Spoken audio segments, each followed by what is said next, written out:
Você sabe quais são as fontes do direito penal? Começa agora mais um Direito em 60 segundos para estudantes.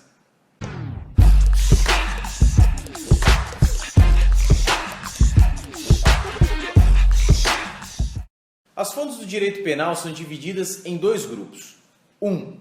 Materiais, conhecidas também como de produção ou substanciais. É o Estado, mais precisamente a União, a quem compete privativamente legislar sobre direito penal, conforme nos ensina o artigo 22, inciso 1 da Constituição Federal. E 2. Formais, conhecidas também como de cognição ou de revelação. Aqui, elas subdividem-se, por sua vez, em fonte formal direta ou imediata, onde temos as leis, e fontes formais indiretas ou mediatas, onde temos os costumes, os princípios gerais do direito e os atos administrativos. Espero ter ajudado e até o próximo Direito em 60 segundos para estudantes.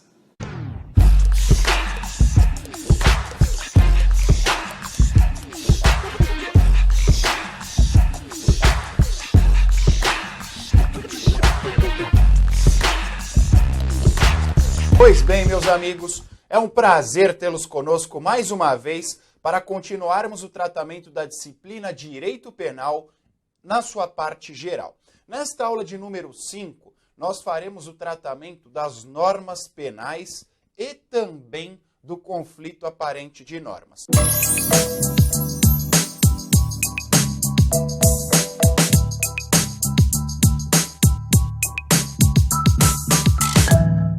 Os senhores devem estar perguntando, olha, na aula de número 3, o professor já fez menção às normas penais em branco. Sim, fiz menção às 3 espécies de normas penais em branco existentes segundo a maioria da doutrina. Neste nosso encontro, eu farei menção a outras classificações relativas às normas penais e tratarei também do conflito aparente de normas. Falando rapidamente sobre norma penal, eu já expliquei aos senhores de forma aprofundada. A norma penal corresponde às indicações feitas pelo legislador relativas à aplicação do direito penal. Então, o artigo 121, por exemplo, é uma norma penal, ela tem conteúdo penal.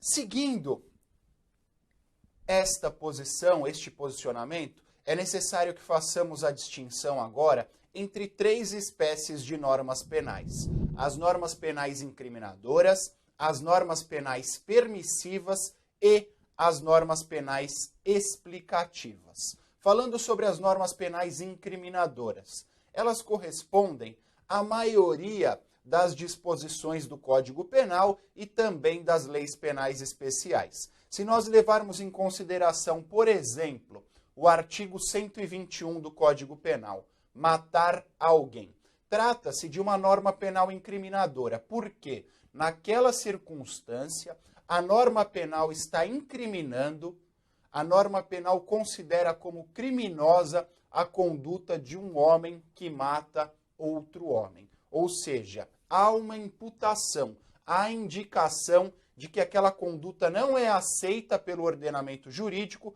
portanto, será tratada como crime. Eis as normas penais de conteúdo incriminador. Do artigo 121 até o artigo 359-H, a maioria das disposições correspondem a normas penais incriminadoras.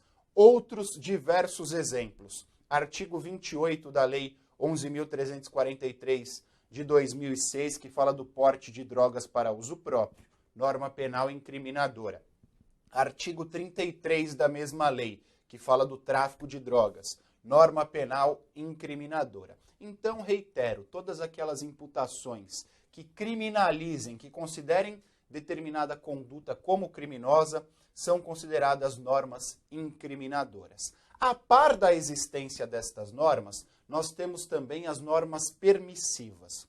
O que são as normas permissivas? São normas penais que permitem, como a própria denominação evidencia, ou aceitam a prática de normas incriminadoras em determinadas circunstâncias. Reitero, elas permitem ou aceitam a norma, aliás, a prática de determinados crimes que correspondam a normas penais incriminadoras em determinadas circunstâncias. Exemplos clássicos de normas penais permissivas: os artigos 23, 24 e 25 do Código Penal, que dizem respeito ao estado de necessidade, à legítima defesa, à coação moral irresistível e à obediência hierárquica à determinação superior em conformidade com a lei. Ou seja, materializem a seguinte circunstância: o sujeito mata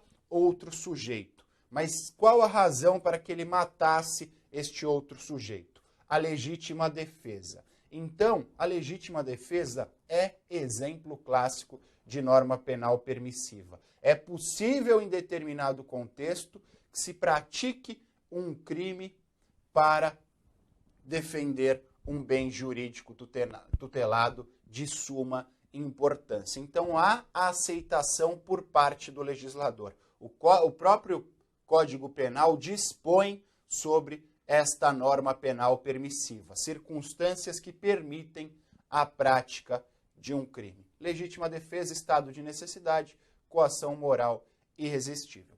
Tudo bem, meus amigos? E por último, nós temos as normas penais explicativas. O que são as normas penais explicativas? São normas penais que têm como principal função explicar o conteúdo de uma norma penal incriminadora ou de uma norma penal permissiva. Elas servem como norma complementar. Elas atuarão na efetiva aplicação da norma penal incriminadora ou permissiva. Para facilitar a compreensão dos senhores, o artigo 5º, parágrafo 1º do Código Penal e o artigo 327 também do Código Penal. Se vocês fizerem a leitura do artigo 327, vão perceber o seguinte: neste artigo, o legislador teve a preocupação de indicar quais sujeitos são considerados funcionários públicos com vistas à aplicação dos artigos 312 a 326 do Código Penal. Então, nós temos um capítulo falando dos crimes praticados por funcionários públicos no exercício da sua função, 312 a 326. E após, nós temos o 327 explicando quais sujeitos são considerados funcionários públicos. E nós temos também o artigo 5º, parágrafo 1º do Código Penal, que será estudado em breve por nós. O artigo 5º, parágrafo 1º, explica quais condições ou quais locais são considerados também como extensão do território nacional. Então, normas penais explicativas, elas vão complementar as normas penais, complementar o conteúdo das normas penais incriminadoras ou também das normas penais permissivas. Reitero, como a própria denominação evidencia, elas vão explicar, elas apresentarão elementos elucidativos. Tudo bem, meus amigos? Tranquilo? No que diz respeito a estas classificações das normas penais, basta que os senhores sigam a própria denominação. Norma penal incriminadora, é óbvio. Norma penal permissiva, é óbvio. E norma penal explicativa também surge como algo óbvio. Tranquilo? Falando sobre o conflito aparente de normas. Nós temos 4 princípios que têm o condão de evitar a aplicação prática de 2 normas compatíveis com uma mesma circunstância prática. Fazendo uma breve observação sobre a denominação conflito aparente de normas. Por que ele é chamado de conflito aparente e não conflito de normas? Porque esse conflito, a possibilidade de aplicação de 2 normas ao mesmo contexto fático, é uma mera aparência. Se nós aplicarmos os princípios aos quais farei menção, os senhores vão perceber que não é possível este conflito efetivo. Os princípios terão o condão de indicar qual norma será aplicável num primeiro momento e qual norma não será aplicável em virtude da existência da anterior. Por isso só é um conflito aparente e não um conflito efetivo. Primeiro princípio, o princípio da especialidade. O princípio da especialidade também está consagrado na Lei de Introdução às Normas do Direito Brasileiro, a LINDB. Na época que eu estudei era a LIC, então ainda tenho uma certa dificuldade para fazer essa associação à nova denominação. Princípio da especialidade. A norma especial prevalece em relação à norma geral. Norma especial prevalece em relação à norma geral. Um exemplo, supondo que uma mãe, sob a influência do estado puerperal, mate o seu próprio filho. O próprio verbo ao qual fiz menção denota que esta mãe matou o filho. Nós temos dois tipos penais, o infanticídio e o homicídio.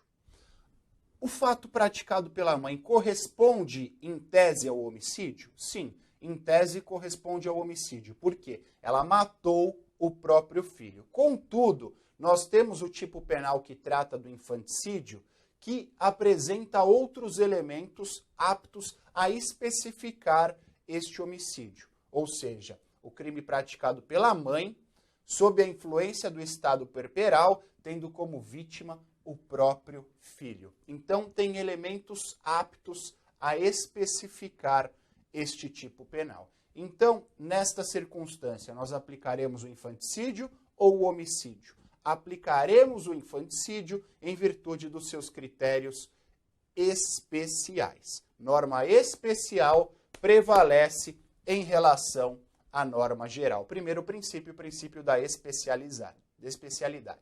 Tratando do segundo princípio, o princípio da subsidiariedade, também classificado por Nelson Hungria como soldado de reserva. O que é a subsidiariedade?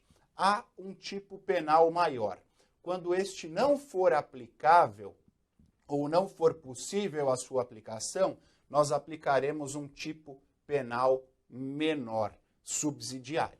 Quanto à subsidiariedade, eu gostaria que os senhores lembrassem do seguinte: nós temos a subsidiariedade tácita e a subsidiariedade expressa. Subsidiariedade tácita é aquela que ocorre após a análise dos tipos penais. Não foi possível aplicar um, nós aplicaremos o outro. É a desclassificação que acontece na prática. Como, por exemplo, num primeiro momento, era feita a imputação pela prática do crime do tráfico de drogas, artigo 33 da Lei 11.343 de 2006. Contudo, a imputação final foi pela prática do crime disposto no artigo 28, posse de drogas para uso próprio. Então, aplicação subsidiária do crime do artigo 28, houve, em termos práticos, a desclassificação.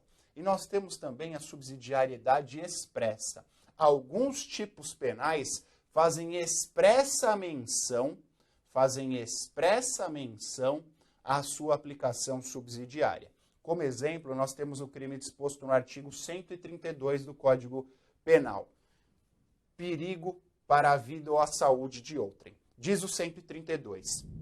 Expor a vida ou a saúde de outrem a perigo direto e iminente. Pena, detenção de 3 meses a 1 ano, se o fato não constitui crime mais grave. O próprio preceito penal secundário do artigo 132 faz menção ao seu caráter subsidiário. Ele, de forma transversa, explica: olha, só caberá a imputação pela prática do crime do artigo 132 se não for possível a aplicação de outro crime mais grave. Tudo bem, meus amigos? Então, eis os dois primeiros princípios. Terceiro princípio é o princípio da consunção ou absorção. Princípio da consunção ou absorção. Ele diz respeito ao crime meio. Há a prática de um primeiro crime, mas este crime será absolvido por um crime posterior. Haverá absorção do crime meio pelo crime fim. Como exemplo clássico, nós temos a lesão corporal e o homicídio. Eu pratiquei uma lesão corporal com vistas à obtenção do resultado do homicídio. Então, para matar alguém, eu preciso lesionar essa pessoa. Eu dou uma martelada na cabeça da pessoa para matá-la. Pratiquei a lesão corporal? Em tese, pratiquei a lesão corporal como meio para a prática do crime-fim, homicídio. Haverá imputação da lesão corporal e do homicídio? Não. Haverá imputação da prática do crime de homicídio. Ele vai engolir a lesão corporal. O crime-fim engole o crime-fim, engole o crime-meio. Eu gostaria só que vocês atentassem o seguinte: a distinção entre a absorção ou consunção e o crime préter doloso. No crime préter doloso, há dolo no antecedente e culpa no consequente. É diferente do crime meio e do crime fim. No caso da absorção, ele tinha um intuito inicial. A questão é a seguinte, que uma outra disposição do Código Penal corresponde aos atos executórios daquela finalidade, do dolo do agente. É o caso da lesão corporal. Para que você chegue ao homicídio, você precisa lesionar a pessoa e ponto final. É uma questão lógica, é uma questão óbvia. O último princípio é o princípio da alternatividade.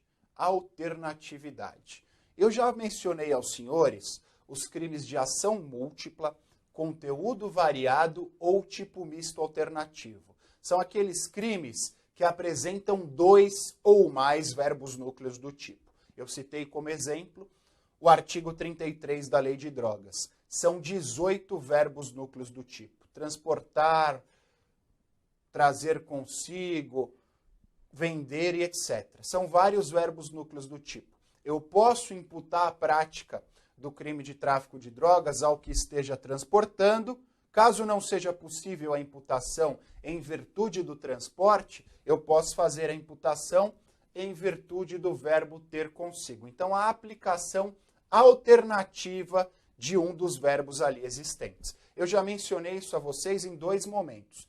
Em primeiro lugar, quando nós tratamos especificamente da Lei de Drogas no módulo de legislação penal especial. E mencionei também no módulo de processo penal, quando nós tratamos das modalidades de flagrante. Eu mencionei sobre a súmula 145 do Supremo, que fala da ilegalidade do flagrante quando a autoridade policial estimula o agente à prática do crime. Mas aí eu mencionei a vocês, olha, como é crime de ação múltipla, haverá ilegalidade em relação a um dos verbos núcleos do tipo, mas em relação aos outros verbos núcleos do tipo, não haverá. Se tiverem curiosidade, remeto os senhores a estas 2 aulas, tá? Então, alternatividade diz respeito aos crimes plurinucleares, aqueles que têm 2 ou mais verbos núcleos do tipo. Em não sendo possível a aplicação de um deles, eu aplico o outro ou um dos outros. Tranquilo, galera? E para nós encerrarmos este nosso encontro, eu vou falar da distinção entre os crimes progressivos e a progressão criminosa. Crimes progressivos e progressão criminosa. E por que eu devo mencionar essa distinção? Porque é comum que se faça a confusão entre essas 2 classificações doutrinárias, em virtude especialmente do princípio da consunção ou da absorção. Crime progressivo corresponde à prática de um crime meio para que se chegue a um crime fim. Exemplo clássico. Eu falsifico, eu pego um RG, pego o espelho de um RG de uma terceira pessoa, coloco a minha foto nesse espelho do RG e vou até uma concessionária para obter o financiamento de um veículo. Em tese, foram 2 os crimes praticados. O crime de falsificação de documento público e o crime de estelionato. Haverá a absorção da falsificação em virtude do estelionato. A falsificação foi um meio, foi um ato preparatório e também um ato executório para a prática do crime fim estelionato. Então, o estelionato vai engolir a falsificação. Crime progressivo. Já mencionei quando tratamos do princípio da consunção ou da absorção. E nós temos também a progressão criminosa. A progressão criminosa não é sinônimo de crime progressivo. Na progressão criminosa, inicialmente o agente pretendia praticar um crime menor. Após a prática deste crime menor, ele resolve praticar um outro crime. Então são dois crimes praticados no mesmo contexto fático, com a seguinte peculiaridade. Inicialmente ele pretendia praticar um, no decorrer da prática deste crime ele resolve praticar outro. Como exemplo, o roubo e o estupro. Roubo e estupro. O sujeito está subtraindo determinados bens móveis de uma vítima mediante violência ou grave ameaça. Ao perceber a fragilidade desta vítima, ele resolve também estuprá-la. Então, inicialmente era o roubo, depois passou à prática do estupro. Tudo bem, meus amigos? Eram estas as informações a serem tratadas nesta aula de número 5. Voltaremos em breve tratando da territorialidade e da extraterritorialidade. Prazer inenarrável contar com a participação de vocês. Valeu, abraço, tchau!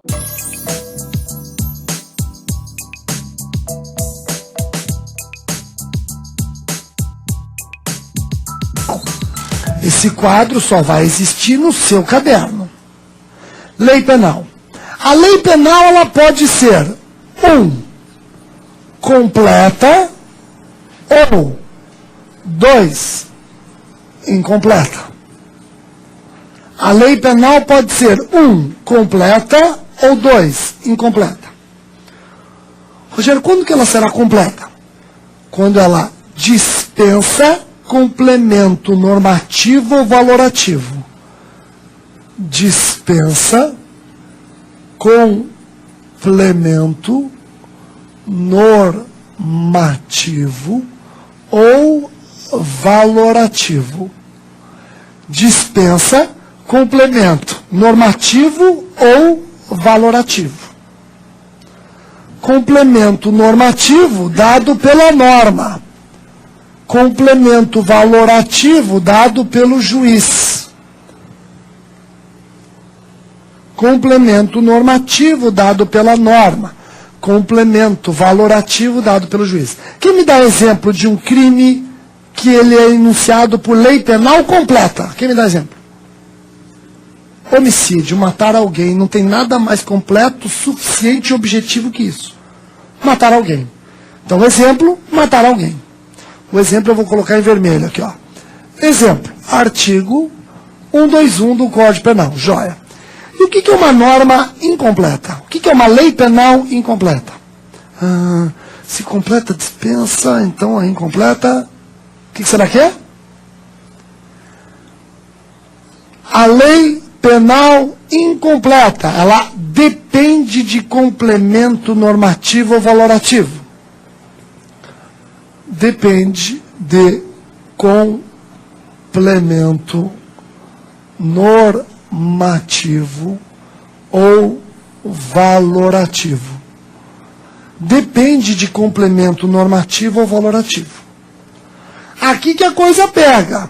Por quê? Porque a lei penal incompleta, ela se divide em norma penal em branco. E quando que eu tenho uma norma penal em branco? A norma penal em branco depende de complemento normativo. Depende de complemento normativo. Ou seja, ela depende de um complemento dado por outra norma. Dado por outra norma. E a norma penal em branco, ela pode ser própria ou em sentido estrito. Quando que ela será própria ou em sentido estrito, Rogério? Quando o complemento normativo não emana do legislador, quando o complemento normativo não emana do legislador. Por isso que ela também é chamada de heterogênea. Por isso que ela também é chamada de heterogênea. Quando o complemento normativo não emana do legislador. Quem me dá o exemplo? Exemplo. Lei de drogas. Lei de drogas. Lei de drogas. Por quê? Porque o que vem a ser drogas nos é dado por outro ente que não legislador. Nos é dado pelo executivo. O que vem a ser drogas é um complemento dado pelo executivo. Vocês vão ver o que caiu em concurso. Você que está acostumado com sentido estrito, heterogênea, sentido amplo, homogênea, vai ver. E temos uma segunda espécie de norma penal em branco, que é a norma penal em branco imprópria. Ou em sentido amplo. Imprópria em sentido amplo. Aqui o complemento normativo emana do legislador. Aqui, ó, o complemento normativo emana do legislador. Por isso que ela também é chamada de homogênea. Homogênea. O seu concorrente parou aí. O seu concorrente sabe isso aqui, ó. Que a norma penal em branco em sentido estrito ou heterogênea é aquela que o complemento é dado por uma portaria do executivo, por exemplo, como a lei de drogas. E a norma penal em branco em sentido amplo ou homogênea é aquela que o complemento é dado pelo legislador. Lei complementa a lei. Entenderam? O problema é que caiu em concurso. O que vem a ser? Norma penal em branco imprópria, homóloga ou homovitelina. Eu sou gêmeo, isso me toca. Homóloga ou homovitelina. E ele queria que você diferenciasse da norma penal em branco imprópria, heteróloga ou heterovitelina. MP do Piauí, primeira fase, 2002. MP de Minas, fase oral. Você já sabe que são subespécies da norma penal em branco em sentido amplo, que vocês já dominam. Vocês já sabem que são subespécies da norma penal em branco homogênea. Lei complementando lei. Qual que é a diferença, pessoal?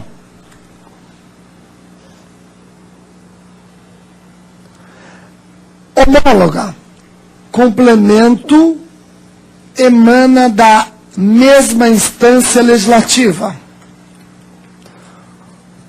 Complemento emana da mesma instância legislativa. Complemento emana da mesma instância legislativa. Como assim, Rogério? Lei penal complementada por lei penal. Lei penal complementada por lei penal. Lei penal complementada por lei penal. Quem me dá exemplo de uma lei penal em branco complementada por uma lei penal? Conceito de funcionário público para fins penais, crimes funcionais. É a lei penal complementada pela própria lei penal. É a lei penal complementada pela própria lei penal. Complemento emana da mesma instância legislativa. Lei penal complementada por lei penal. Querem que repita? Fala que eu repito aí atrás. Pode falar. Eu repito, pode falar. Ou homovitelina, heteróloga ou heterovitelina. Tá bom? Anotou agora? Posso prosseguir, pessoal? E o que veio a ser a heteróloga ou heterovitelina? complemento emana de instância legislativa diversa. Complemento emana de instância legislativa diversa. Só vai ter isso no seu caderno, hein? O que é aqui? É a lei penal sendo complementada, por exemplo, pela lei civil. Aqui, ó, lei penal complementada por uma lei civil. Lei penal complementada por uma lei civil.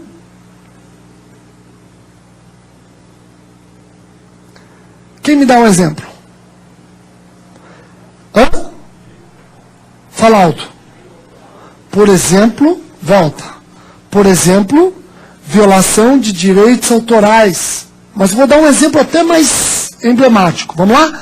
Coloca no artigo 236 do Código Penal. Coloca no artigo 236 do Código Penal. Quanto ela coloca, vem na lousa comigo, ó. Quanto ela coloca, vem na lousa, ó. Então a lei penal pode ser completa, dispensa complemento normativo ou valorativo. Ou incompleta. Essa depende de complemento normativo ou valorativo. Será norma penal em branco quando ela depende de complemento normativo. Será norma penal em branco própria em sentido estrito ou homogênea quando o complemento não emana do legislador, do executivo, dizendo que é drogas. Ou imprópria, quando o legislador complementa-se a si mesmo. Aí ela pode ser homóloga ou heteróloga. Tudo depende se é lei penal complementando lei penal ou lei extrapenal complementando lei penal. Todos conseguiram compreender? Todos? Posso ter certeza? Então vem. Olha o exemplo de uma heteróloga. Mas viu aquele aluno que mandou e-mail dizendo que Rogério aprofunda? Já deve estar no concorrente. Nesse momento ele já abandonou. Vamos lá, pessoal? Já deve estar lá. Ó, mas fica tranquilo que ele, só quando ficar aqui que vai passar. Ó, presta atenção. 236. Olha o que pune o 236, ó. Vejam vocês, mulheres. Contrair casamento induzindo em erro essencial o outro contraente. Sabe? Não tem ciúme, você pode sair com os amigos. Ó, contrair casamento induzindo em erro essencial o outro contraente, ou ocultando, grifa, impedimento. Pessoal, que lei traz os impedimentos? Qual lei traz os impedimentos? Código Civil. Então eu preciso do Código Civil complementando o Código Penal. É uma norma penal em branco heteróloga. Ficou fácil? Tranquilo? Lousa. Eu prometi não tirar o paletó, tenho alguns minutos com ele ainda. Vamos lá. Pessoal, reparem. Eu falei que a lei penal incompleta é aquela que depende de complemento o quê? Normativo ou? Respondam, me deixem feliz. Ou? Valorativo. Até agora eu só falei do complemento normativo e o valorativo. Pessoal, se ela depende de complemento valorativo, aí ela não é mais norma penal em branco.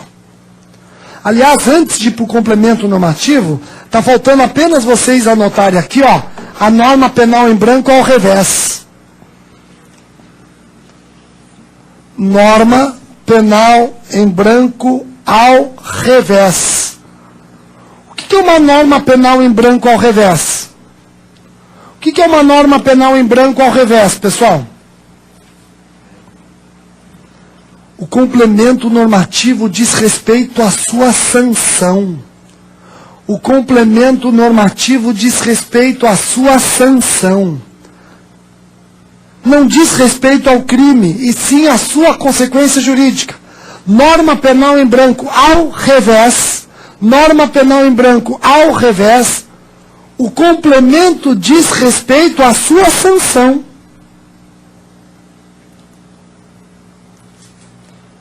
Pega para mim, por favor, a lei 2889 de 56. Pode xingar, Camila, a culpa é minha.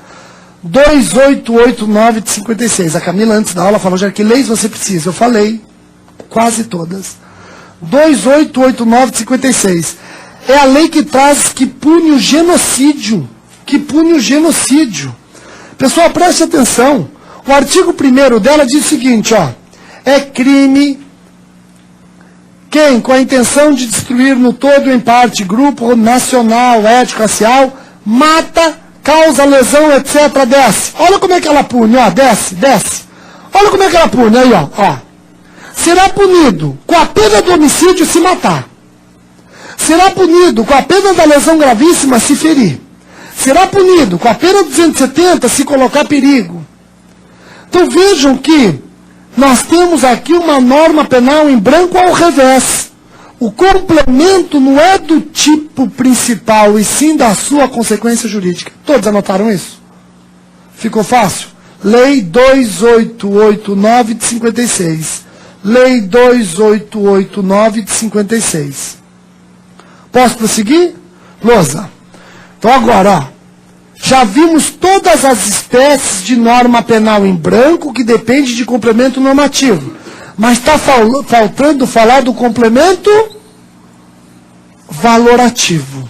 Está faltando falar do complemento valorativo. Como é que chama a norma que depende de complemento não normativo, valorativo? Como é que chama?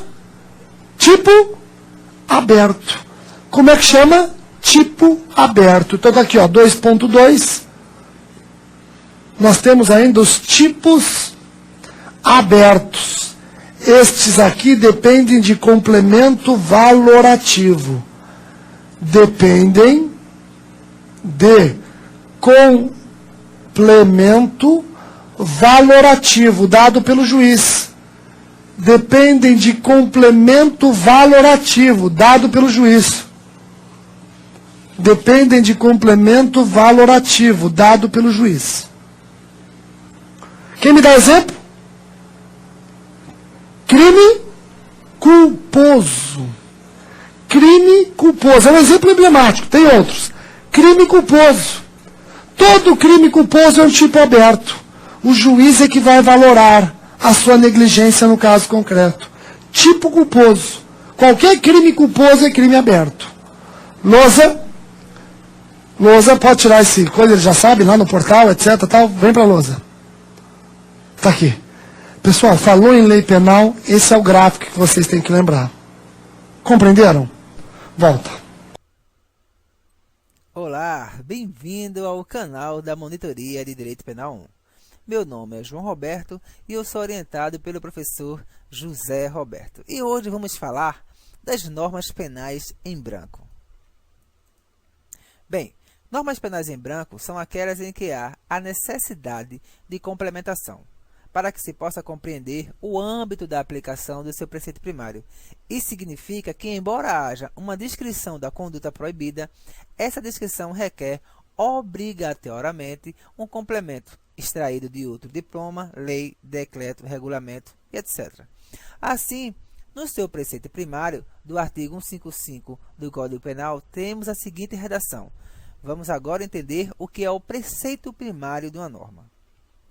No seu artigo 155 diz o seguinte: subtrair para si ou para outrem coisa alheia móvel. Esse é o preceito primário. Eu fiz um esqueminha aqui abaixo para que entendêssemos melhor. Preceito primário, vamos supor que toda essa parte aqui será a lei, ok? O preceito primário seria o caput, a introdução, o texto, aquele texto que vem em cima, que diz subtrair para si ou para outrem coisa alheia móvel. Esse é o preceito primário. E o preceito secundário seria o quê?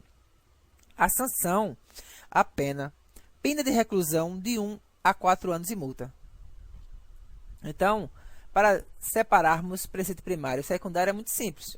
O preceito primário é o texto em que se tenta proibir a conduta. E o preceito secundário seria a sanção. No caso, a conduta é proibida e mesmo assim o agente foi lá e fez, então ele vai receber o preceito secundário, que é a pena reclusão de 1 a 4 anos e multa, ok?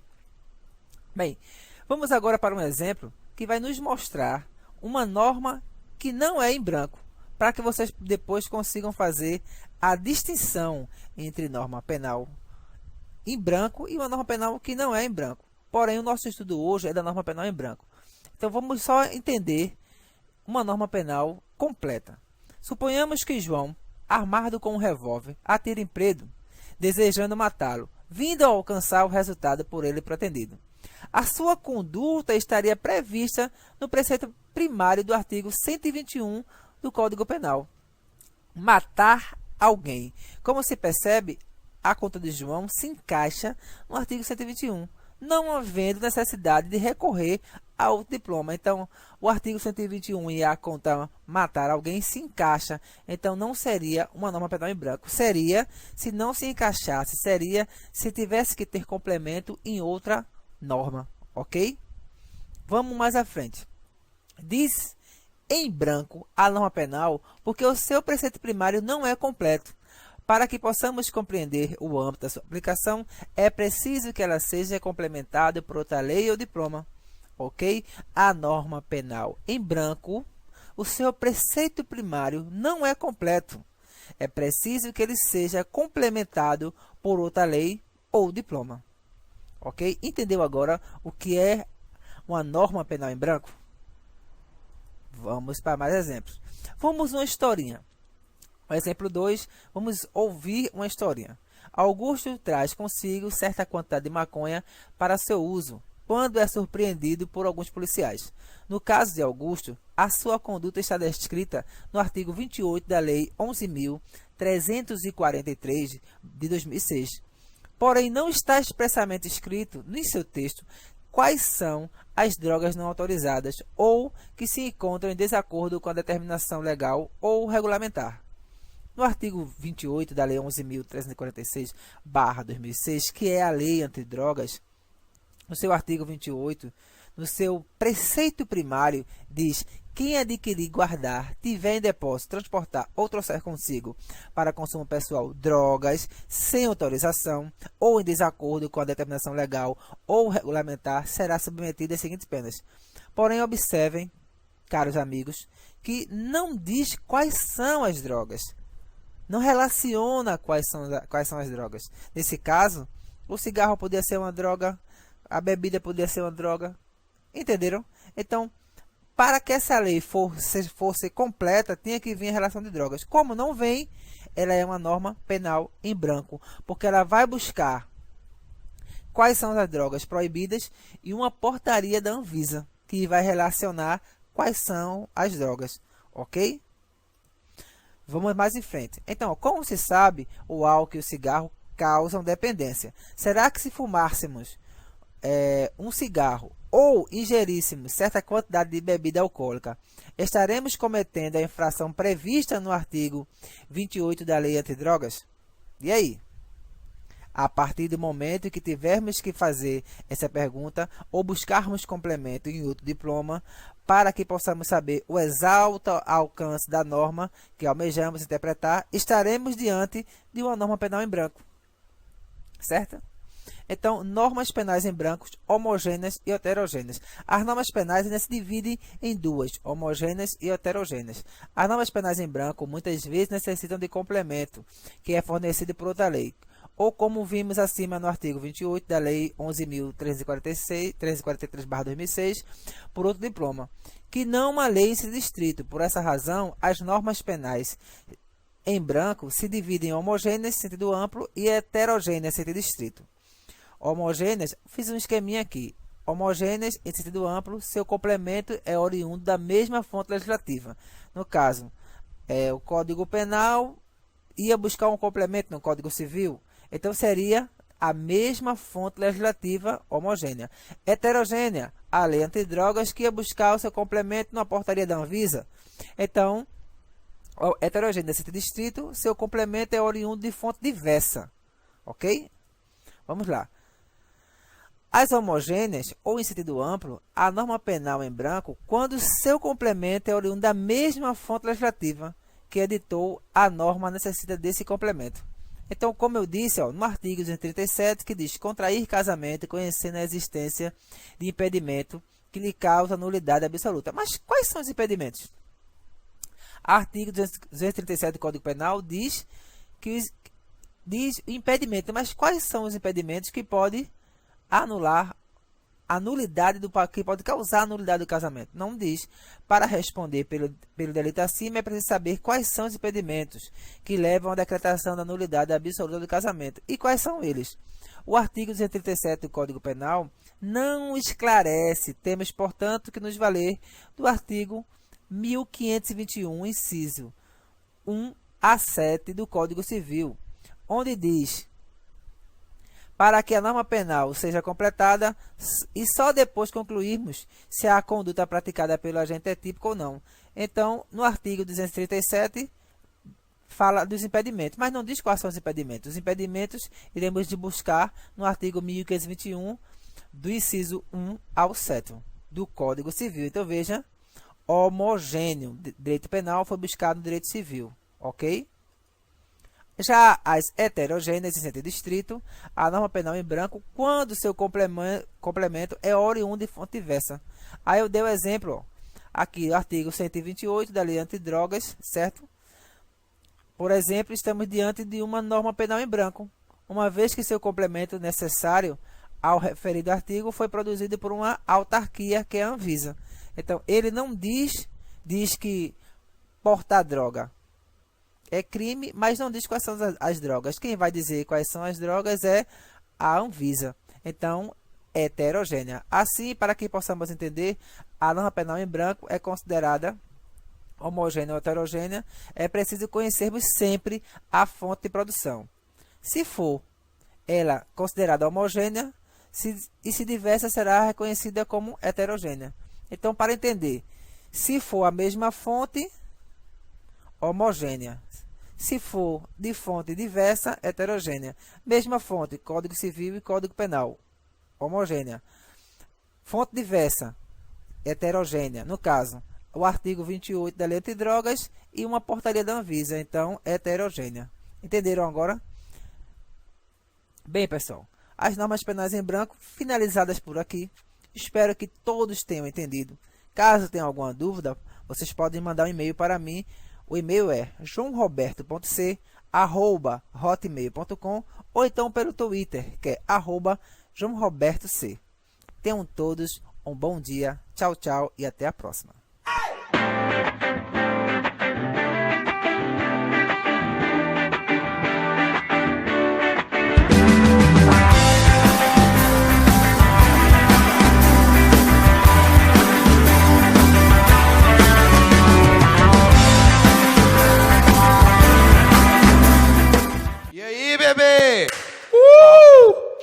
Aula 2, Direito Penal, meu querido. Vamos lá?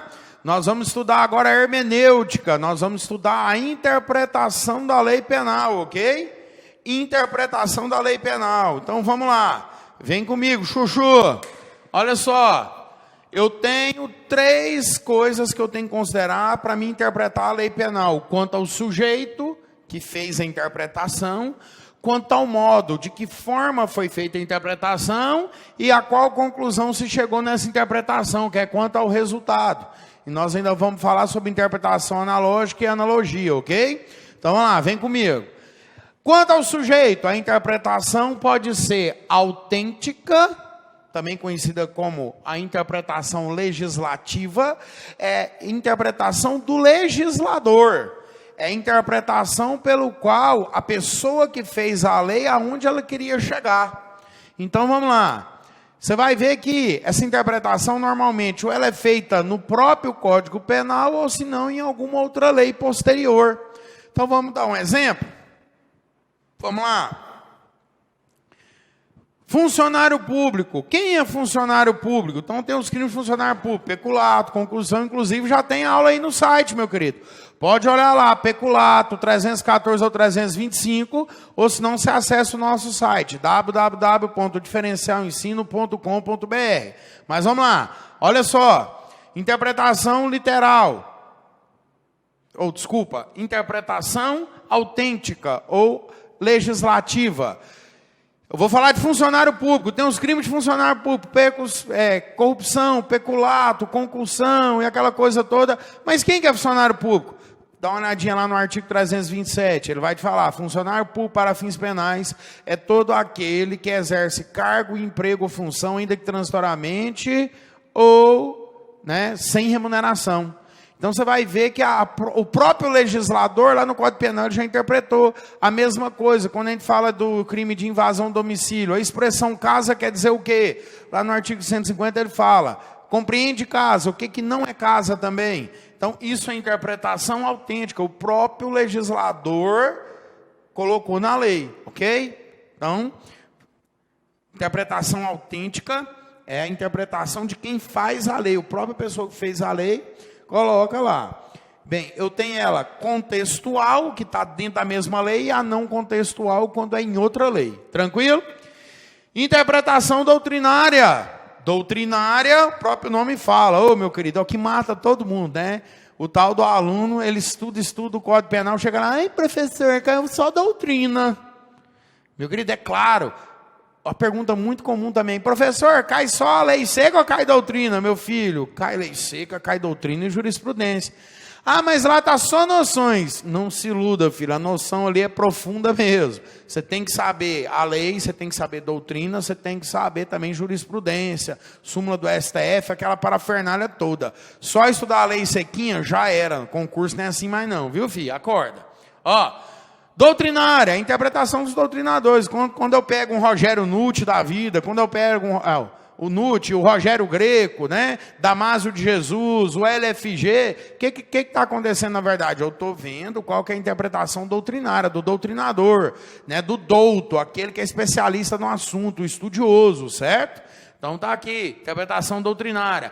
Jurisprudencial, jurisprudência dos tribunais, não é isso? De acordo com as decisões dos tribunais, eles vão interpretando aquilo ali. Isso pode até culminar em súmulas e súmulas vinculantes. Então, ou seja, quanto ao sujeito que interpreta, eu tenho o legislador que interpreta de uma forma, o doutrinador que interpreta de outra forma, e a jurisprudência, o saber do justo, os tribunais que interpretam de outra forma. Então, eu tenho que analisar isso daí na hora de eu fazer meu estudo, na hora de eu fazer minha interpretação. Vai ser comum a gente estar falando aqui de correntes doutrinárias. Ah, a corrente majoritária é essa, mas a outra fala que é isso. Não é assim? Beleza. Quanto ao modo, quanto ao jeito, a forma que foi feita a interpretação. A primeira dela, literal ou gramatical. Interpretação literal ou gramatical. Meu querido, nesse caso aí, ó, também chamada de sintática. Então, gramatical, literal ou sintática. É quando eu pego no pé da letra, eu vou ali em cima. Já ouviu aquele cara que é legalista? Tudo que ele faz, ele fala, não, mas a lei fala sim. Mas ele esquece que a fonte do direito a principal é a lei, mas ainda tem a doutrina, a jurisprudência, os costumes, mas ele bate em cima disso daí. Então, a interpretação literal é aquela que você pega a lei do jeitinho que está, interpreta em cima e pronto, acabou. Sem pôr nem tirar. Interpretação teleológica, também conhecida como interpretação lógica. É aquela interpretação em que eu vou tentar buscar qual que foi a intenção do legislador em colocar aquilo na lei. Então, qual foi a intenção dele? Eu vou te dar um exemplo. Vamos pegar a lei do crime hediondo. Qual que era a intenção do legislador de tornar hediondo o crime de falsificação de medicamento, de produtos terapêuticos? Qual que era a intenção dele nesse momento? Aí nós vamos ter que fazer uma análise lógica ou teleológica. A gente vai ver que é o seguinte, dentro daquele contexto histórico, naquele momento, teve um grande laboratório aqui no Brasil, que fabricava anticoncepcional, que colocou farinha de trigo no lugar do anticoncepcional.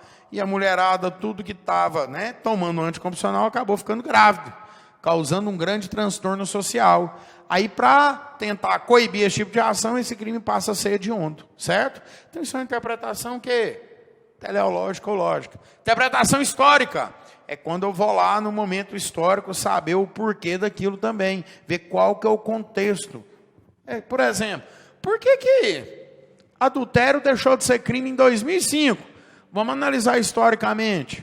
Você vai ver que o nosso Código Penal é da década de 40. Em 40, adultério tinha que ser condenado mesmo. Era a família era certinha, o marido, a mulher, os filhos, né? Subordinação da mulher em relação ao homem. Depois, filho, o trem desembestou, como diz o outro. Mulherada está solta, machaiada não quer saber de assumir compromisso também. Aí o negócio começou a ficar complicado. Eu tenho que fazer uma análise histórica para me entender por que era e por que não é mais. Tá? Sistemática é quando eu vou fazer minha interpretação não só com base no Código Penal, mas com base em outras leis, com base nos princípios gerais do direito, com base em todo o ordenamento jurídico, com base em todo o sistema legal, tá? Que é uma interpretação mais ampla. Interpretação progressiva é aquela que eu vou considerar os avanços da ciência. Então, por que aborto de anencefalo agora não é crime mais? Existe uma justificativa para isso. Por que agora foi liberada a pesquisa com célula-tronco, né? E assim por diante. Então, tem que analisar a progressão da ciência, tá? Beleza, vamos aqui comigo agora. Quanto ao resultado, ou seja, quanto à conclusão que chegou o intérprete. Declarativa é aquela na lei em seu sentido literal, sem extensão nem restrição, correspondendo exatamente ao intuito do legislador. Então você vai ver aqui, ó, autêntica tem a ver com literal, tem a ver com declarativa. Presta atenção. Então vamos fazer a análise autêntica, que é a que o legislador pôs na lei, literalmente é o que está escrito, e eu vou chegar à seguinte conclusão. Filho, é isso mesmo, pronto, acabou, não é para pôr nem tirar. Viu como é que é? Bem, restritiva. A restritiva é quando a lei me dá uma certa liberdade, na hora de eu interpretar, eu vou restringir aquele conceito, tá? É aquela que, concluindo ter dito mais do que queria o legislador, restringe seu sentido aos limites da norma. Então, a restritiva, a lei me dá uma certa liberdade, eu vou e restringo. A extensiva é o contrário, a lei fala muito pouco, aí eu tenho que interpretar de forma expansiva. Quer ver um exemplo de extensiva? O Código Penal fala que bigamia é crime, mas poligamia é crime? Poligamia é muito mais grave do que bigamia, ou não é? Aí eu uso análise extensiva, né? E analógica? Analógica, filho, é quando a lei me deixa algumas expressões amplas, né?